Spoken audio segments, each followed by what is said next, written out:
શહેરીજનોને હેલ્મેટમાંથી રાહત આપવાની તેમણે માંગ કરી। ગરમીમાં આરોગ્ય માટે જોખમરૂપ છે હેલ્મેટ તેવો દાવો ધીરુ ગજેરાએ કર્યો છે। ગરમીમાં હેલ્મેટ વધુ મુશ્કેલી સર્જી શકે છે તેવું પણ તેમણે સ્પષ્ટપણે દાવો કર્યો।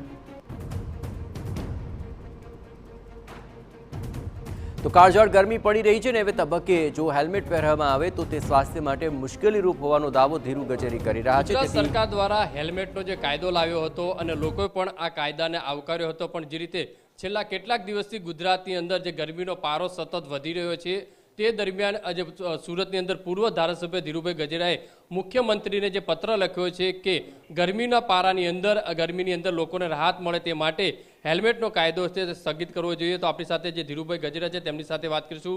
धीरुभाई, आपणे केम पत्र लखवो पड्यो? कारण के हेल्मेटने लईने प्रथम तो आपणे कह्युं के लोकोनी सुविधा अने सुखाकारी माटे अने लोकोनी सेफ्टी माटे, तो हूँ आनुं जो सेफ्टी कही लोकोनी मात्र हेल्मेटथी सेफ्टी आवी जवानी, रस्तानी सेफ्टी नहीं, साइड परनी गटरो नहीं, स्पीडी ब्रेकरो नहीं। तमे रस्तानी अंदर खुली गटरो त्यां अकस्मात थाय त्यां कोई नथी जोतुं। એટલે હેલ્મેટનો કાયદો માત્ર ને માત્ર મેં સિટી વિસ્તારમાં વિરોધ કર્યો। સિટી પ્રથમ તો હાઈવે પર હોવો જોઈએ। સિટી વિસ્તારમાં 300 થી 400 મીટરની અંદર સિગ્નલો આવતા હોય, સિગ્નલો પાસ કરવાના હોય છે અને સિગ્નલો પાસ કરવાના હોય ત્યારે મતલબ એક 2 મિનિટ ઊભું રહેવાનું હોય। 40-45 ડિગ્રીમાં ગરમી, સાંજના પણ 35 થી 35ની ગરમી હોય છે અને આ હેલ્મેટ 24 કલાક પહેરી રાખવું। એક વિસ્તારમાંથી જે એસી ચેમ્બરમાં જે નિર્ણયો લે છે એમને એક વખત સુરતના ઉધણાથી માંડીને કતારગામ સુધી લાવો કે વરાછાથી અડાજણ સુધી લઈ જાઓ, 1 કલાકે પહોંચે કે 1.5 કલાકે પહોંચે, એમાં કેટલા સિગ્નલ પાસ કરવા અને કેટલી અને મગજની ઉપરથી કેટલી ટેમ્પરેચર વધી જાય એનો ખ્યાલ આવે કે કેટલું લોકોના આરોગ્ય માટે હાનિકારક છે। જેથી શું કેવું છે હેલ્મેટ રોડ ઉપર જ્યારે ગરમીની અંદર પહેરી નીકળતા હોય છે કઈ રીતે મુશ્કેલી પડતી હોય છે લોકોને મુશ્કેલી એટલી પડે કે આ ગરમીમાં 4 રસ્તા પર ગરમી અસહ્ય, એક બાજુ ટ્રાફિકનો અવાજ, આ બધું સંભળાતું ન હોય, એની અંદર તમે મતલબમાં હેલ્મેટનો તમે આગ્રહ રાખો તો હેલ્મેટની અંદર 300-400 મીટરની અંદર સિગ્નલ આવતા હોય છે। હેલ્મેટ જ્યાં તમે શાકભાજી લેવા જાઓ, હોસ્પિટલ જાઓ, કોઈની ખબર પડવા જાઓ, સ્મશાને જાઓ, કોઈ શ્રદ્ધાંજલિ કાર્યક્રમમાં, લગ્ન પ્રસંગમાં જાઓ, હેલ્મેટ ચોરાઈ જાય અને પહેલાં ગરીબ અને મધ્યમ વર્ગને તો 1000 રૂપિયાનો બીજી વખત હેલ્મેટ લેવાનો, નહીં તો પોલીસ દંડ આપે। એટલે એને તો પ્રજા સાંજે 100 રૂપિયાનું મતલબ કામ, 500 રૂપિયાનું કામ કરે, 500 રૂપિયા દંડ ભોગવવાનો। એટલે ગરીબ અને મધ્યમ વર્ગની વ્યાથા મેં ઠાલવી છે। ગરીબ અને મધ્યમ વર્ગ માટે કોઈ કાયદો મતલબ ના।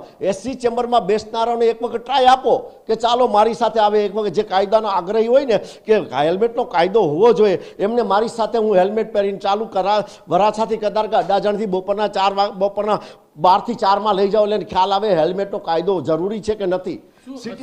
આપણી શું માંગ છે, શું રાહત થવી જોઈએ? આ કાયદો રદ થવો જોઈએ। કારણ ગરમી ચાલી રહી છે, ગરમી પૂરતી સિટી વિસ્તારમાં તો કાયમી માટે રદ થવો જોઈએ। સિટી વિસ્તારમાં કાયમી તો ચાહે બિલ લાવે, ચાહે મતલબમાં સ્પેશિયલ મતલબ વટકુંભર બારો, આ હેલ્મેટનો કાયદો રદ થવો જોઈએ। આ પ્રજાના હિતમાં જો સરકાર કામ કરતી હોય તો, કારણ કે પ્રજાનો અવાજ કોઈ સાંભળનાર નથી। આજે પ્રજાનો અવાજ કોણ સાંભળે? કારણ કે પંચાયતી પાર્લામેન્ટની 100% તમે રિઝલ્ટ આવો, વિરોધ પક્ષ ખતમ કરી નાખ્યો, લોકોનું સાંભળનાર કોણ? સામાજિક સંસ્થાઓ પર મોઢા પર તાલા।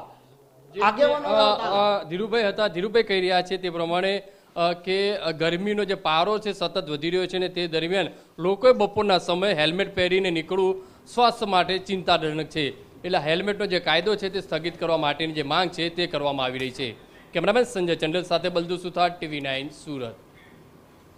ભરૂચના અંકલેશ્વરના